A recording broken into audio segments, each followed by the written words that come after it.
Hello नमस्ते विद्यार्थियों, आप सभी का स्वागत है आराधना पीजी कॉलेज आहोर की यूट्यूब क्लास के अंतर्गत। और जैसा कि आप सभी जानते हैं, ये बहुत ही इम्पोर्टेंट है।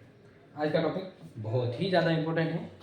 अब यहाँ पर अगर देखें तो हम संप्रभुता के अंतर्गत, क्योंकि आपका फर्स्ट सेमेस्टर की बात करें तो संप्रभुता के अंदर पार्ट 3 में जॉन ऑस्टिन जो है उसके संप्रभुता के बारे में, यानी उनके द्वारा दिए गए संप्रभुता के सिद्धांत के बारे में आज समझने वाले हैं। इसलिए इम्पोर्टेंट है, इसको ध्यान रखिएगा। देखिए, अब अगर बात करें तो जॉन ऑस्टिन ने संप्रभुता के ऊपर एक संबंध में एक बुक लिखी थी। तो जॉन ऑस्टिन ने एक बुक लिखी थी 1832 में, ठीक है। और इस पुस्तक में, यानी इस पुस्तक में उन्होंने जो संप्रभुता के बारे में कहा है तो बहुत इंपॉर्टेंट कहा है। तो इसकी जो इनकी जो पुस्तक है वो है विधान शास्त्र पर व्याख्यान।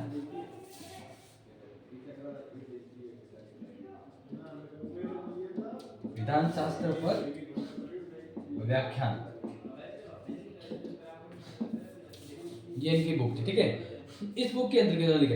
अब इनका संप्रभुता के बारे में ये विचार है कि उस स्तर, यानी उच्च अधिकारी के द्वारा दिया गया आदेश निम्न अधिकारी जो आदेशों की पालना करते हैं, यानी उच्च अधिकारी के आदेशों में कानून का स्रोत होता है और उच्च अधिकारी के आदेशों की पालना जब निम्न अधिकारी करते हैं तो यही संप्रभुता का लक्षण के अंतर्गत आता है। अब देखिए, इनके बारे में थोड़ा डिटेल से हम देखें तो संप्रभुता के बारे में जॉन ऑस्टिन ने बहुत ही बढ़िया बात कही है कि संप्रभुता क्या है। तो उन्होंने लिखा है कि कोई निश्चित उच्च सत्ताधारी मनुष्य, जैसे राजा है तो उच्च सत्ताधारी मनुष्य हो गया जिसके पास सत्ता है यानी पावर है, जो स्वयं किसी वैसे ही उच्च सत्ताधारी के आदेशों की पालना न करे। यानी जॉन ऑस्टिन के अंदर संप्रभुता का मतलब है वो सर्वोच्च अधिकारी जिसके लेवल का कोई नहीं हो या जिसके ऊपर किसी और सत्ताधारी व्यक्ति का हुकूमत या आदेश न चलता हो, तो वो उच्च सत्ताधारी व्यक्ति। यदि मनुष्य समाज में बड़े भाग में स्थायी रूप से अपने आदेशों की पालना करने की स्थिति में है तो उच्च सत्ताधारी मनुष्य संप्रभु के आदेशों के अकॉर्डिंग होगा।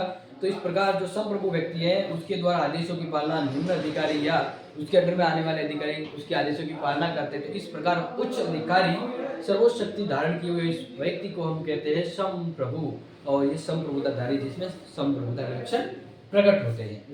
तो इस प्रकार से जॉन ऑस्टिन कहते हैं कि इस प्रकार से प्रत्येक स्वतंत्र राजनीतिक व्यवस्था के अंतर्गत एक व्यक्ति या व्यक्ति समूह में संप्रभुता निवास करती है।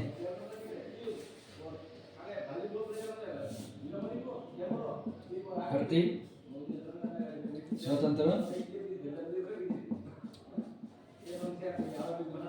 व्यवस्था में, यहाँ पर आप शासन भी लिख सकते हैं, संप्रभुता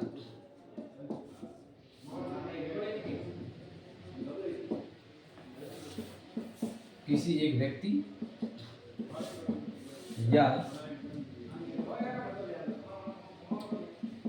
व्यक्तियों के समूह में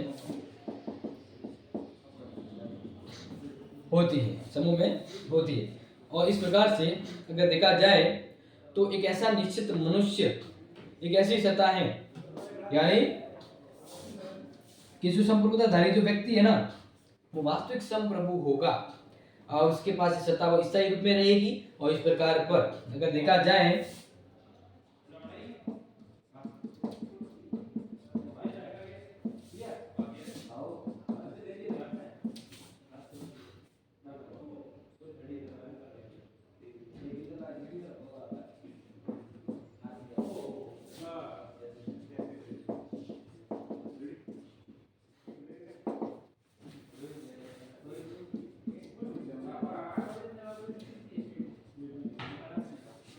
उस व्यक्ति पर भी कानूनी या कानून का या फिर कानूनी प्रतिबंध न होगा। इस प्रकार से ये कह रहा है कि राज्य व्यवस्था में व्यक्ति विशेष या शक्तिशाली और उसके पास होता है। तो फिर इन्होंने कहा कि वह श्रेष्ठ संप्रभु व्यक्ति जिसके पास शक्ति होगी निरंकुश रूप यानी सर्वोच्च शक्ति, किसी के अंडर में नहीं है वो, तो इसलिए इसको निरंकुश शक्ति कह सकते हैं।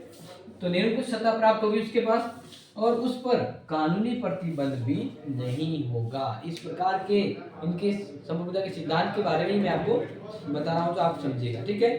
तो इस प्रकार से देखा जाए तो नेक्स्ट बात यहाँ पर आती है कि यहाँ पर दूसरी जो इंपॉर्टेंट आप लिखिएगा,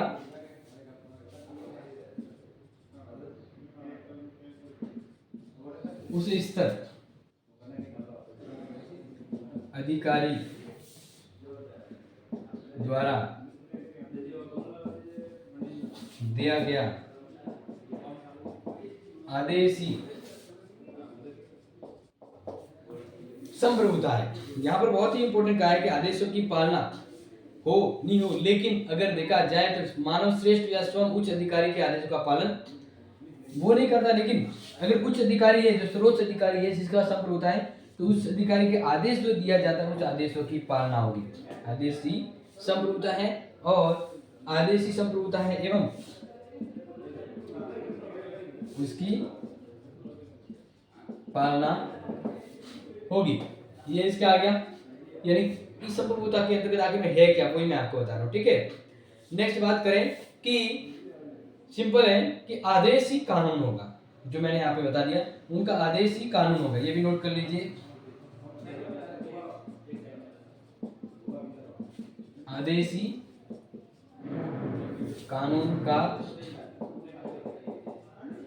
स्रोत होगा, यानी संप्रभुधारी जो पावरफुल व्यक्ति है ना, उसने जो भी आदेश दिया है बस वो कानून का रूप होगा। कानून उसके द्वारा नहीं होगा, मतलब कानून का प्रतिबंध उस व्यक्ति पर नहीं होगा, बल्कि वह खुद ही कानून का निर्माता होगा। इस प्रकार से कानून उसके अंडर में होगा। नेक्स्ट बात करें तो नेक्स्ट जो यहाँ पर मैं ऊपर लिखा देता हूँ, आई थिंक आपको नीचे नहीं दिखेगा, तो अब मैं अगला जो इम्पोर्टेंट इसकी बातों को समझाऊं तो मैं लिखूं जो जरूरी है वो है संप्रभु शक्ति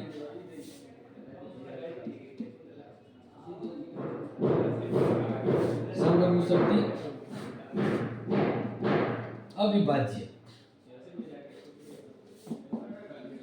होती है, यानी संप्रभुता है उसके टुकड़े नहीं किए जा सकते कि आदि मैं ताकत रखूं आदि, तो यानी एक म्यान में दो तलवार होती है क्या? जब एक म्यान में दो तलवारें नहीं हो सकती तो एक राज्य में दो संप्रभु व्यक्ति हो सकते हैं? नहीं।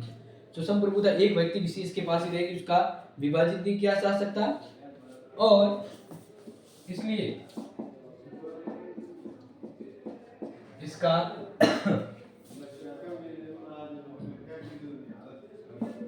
खंडन भी नहीं हो सकता। संप्रभुता टुकड़े नहीं हो सकती, बढ़ नहीं सकती है। इस प्रकार से अगर देखा जाए तो संप्रभुता में काफी इंपॉर्टेंट बात अपने सामने आती है। एक लास्ट जो इसके सिद्धांतों के अंतर्गत है वो है कि संप्रभु शक्ति को समाज की बहुसंख्या पूर्ण आज्ञाकारिता प्राप्त होती है। इसी प्रकार से अगर कहे तो अष्ट का विचार है कि संप्रभु अधिकारी के प्रति आज्ञाकारिता स्थिर और निरंतर होनी चाहिए, यानी आज्ञा पालन होना।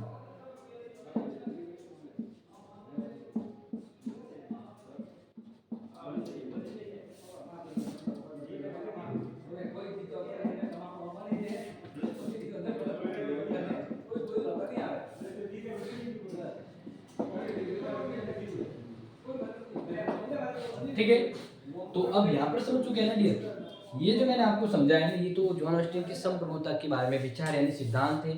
अब इन्होंने जो ये सिद्धांत दिए क्या रियलिटी में ये पूरे तौर पर संप्रभुता के यही सिद्धांत है, मतलब संप्रभुता के सिद्धांत का मतलब यही विचार है जो जॉन ऑस्टिन ने दिए हैं। तो क्या स्टार ये जो बातें जॉन ऑस्टिन ने बताई पूरी हकीकत में सही है क्या?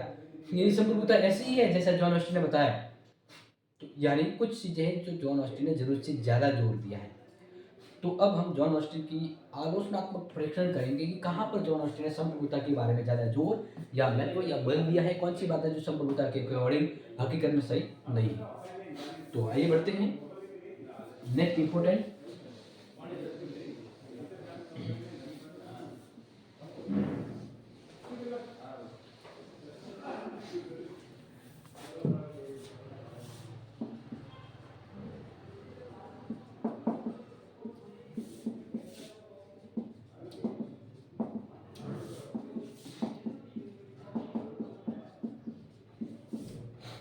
क्योंकि जॉन ऑस्टिन की आलोचना देख रहे हैं तो आलोचनात्मक परीक्षण।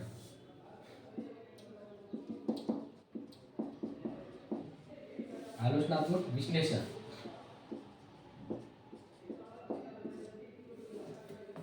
ओके, विश्लेषण। अब देखिए यहाँ पर हम देखें तो सबसे पहला जो पॉइंट आता है कि जॉन ऑस्टिन ने कहाँ पर चीज़ें जरूर से ज़्यादा संप्रभुता के बारे में कही तो वो उसकी आलोचना बन जाती है, क्योंकि काफ़ी विद्वान होते हैं जो किसी दिए गए विचार की बातों की आलोचना निकाल लेते, कुछ कमी निकाल लेते।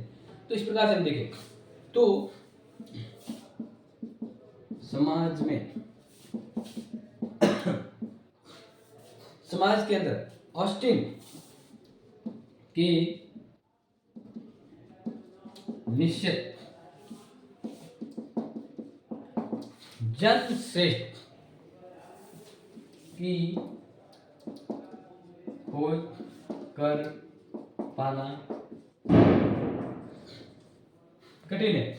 बिल्कुल सही बात है ये। देखिए समाज में जॉन ऑस्टिन ने कहा है कि संप्रभुता है वह एक व्यक्ति विशेष के पास होगी जो सर्वश्रेष्ठ होगा। अभी बताया था ना कि जॉन ऑस्टिन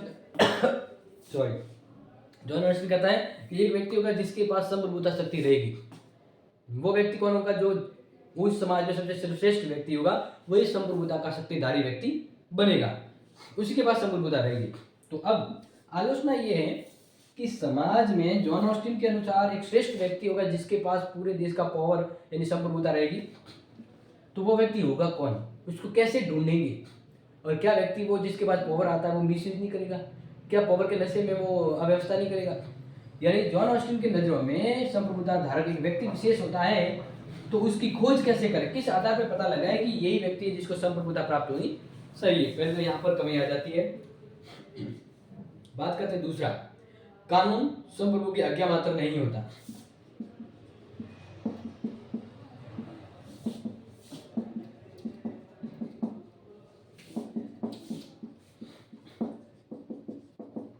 देखिए कानून जो है ना वो संप्रभु की आज्ञा मात्र नहीं होता। अभी तो इससे पहले कहा था कि संप्रभुता के द्वारा दिया गया आदेश ही कानून होता है, यानी संप्रभुता के अंदर जब आदेश देते हैं तब कानून बनता है। तो अब यहाँ पर ये है कि तो इसका मतलब क्या कानून वही है जो संप्रभुता ने आज्ञा दी है? संप्रभुताधारी व्यक्ति है वह कभी शांत और कभी जोश और कभी तनाव या कभी गुस्से में भी आदेश देता, तो हर आदेश कानून नहीं बन सकता। या फिर कानून का स्रोत राजा के द्वारा दिया गया आदेश नहीं है, क्योंकि आदेश है वो समय के अकॉर्डिंग दिए जाते हैं और समय बदल जाता है तो वो आदेश की कोई वैल्यू नहीं होती। तो इस प्रकार अगर आदेश दिया और उसी को कानून बना दिया तो फिर कानून गलत हो जाएगा, अव्यवस्था हो जाएगी। इसलिए कानून संप्रभु की आज्ञा मात्र नहीं होता कि संप्रभु शक्तिशाली व्यक्ति ने कहा कि ये मेरा आदेश है तो कोई कानून बने, नहीं, क्योंकि समय के अनुसार कुछ चीजें बदलती है। इसलिए सिर्फ आज्ञा के आधार पर ही कानून बने या आज्ञा में जो आज्ञा दी वही कानून बना दो तो वो सही नहीं है। ओके, नेक्स्ट बात करते हैं शक्ति को अत्यधिक महत्व। जॉन ऑस्टिन ने हर जगह शक्ति को ज्यादा महत्व दिया है कि संप्रभुधारी शक्ति ही वास्तविक शक्तिशाली होगा। कहने के बाद हर जगह संप्रभुता का मतलब ये कहा है कि जिसके पास सर्वशक्ति होगी वो संप्रभु होगा। तो इसका मतलब यहाँ पर शक्ति को इतना जोर दिया गया है कि इसके बलबूते पर व्यक्ति वो बहुत ज्यादा शक्तिशाली, और ज्यादा शक्तिशाली होने से निरंकुशता पैदा हो जाएगी, और ऐसी निरंकुशता शासन के लिए ठीक नहीं है। तो इसका मतलब जॉन ऑस्टिन की जरूरत से ज्यादा संप्रभुता के बारे में जो जोर है, शक्ति पर जो बल दिया गया अधिक, वह बिल्कुल सही नहीं है। इस प्रकार से नेक्स्ट बात करें तो यहाँ पर जो नेक्स्ट पॉइंट होता है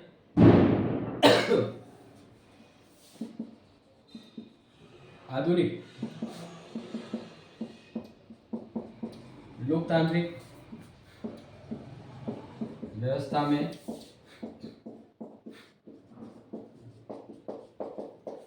देखिए वर्तमान जो भी लोकतांत्रिक व्यवस्था है वर्तमान देशों में, तो अगर जॉन ऑस्टिन की शक्तिशाली संप्रभुता सिद्धांत को अपनाकर चला जाए तो क्या राज्य चल सकता है? मतलब जॉन ऑस्टिन ने कहा कि पूरे राज्य में एक व्यक्ति विशेष होना जिसके पास रोज शक्ति होनी चाहिए।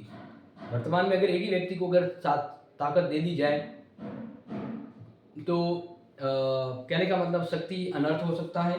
या हम ये बात करें कि अगर आज के समय एक शासक को सर्व शक्तिशाली दी जाए और एक ताकत के बल पर वो आदेश देता है और आदेश को कानून बना दिया जाए तो सही नहीं। वर्तमान में लोकतंत्र है और लोकतंत्र में संप्रभुता शक्ति का प्रयोग एक व्यक्ति विशेष नहीं बल्कि लोग करते हैं, लोकतंत्र करता है। इसलिए वर्तमान कंडीशन में देखा जाए तो संप्रभुता की जो व्यवस्था जॉन ऑस्टिन ने बताई है वह लागू नहीं हो सकती है।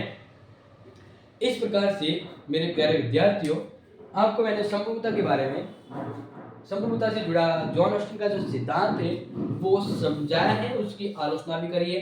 एग्जाम के लिए इंपॉर्टेंट है, इसको याद कर लीजिएगा। अगर कुछ डाउट है तो मैं मिलूंगा आपको मी एंड भाई को क्लास पर। तब तक के लिए thank you so much and share this video.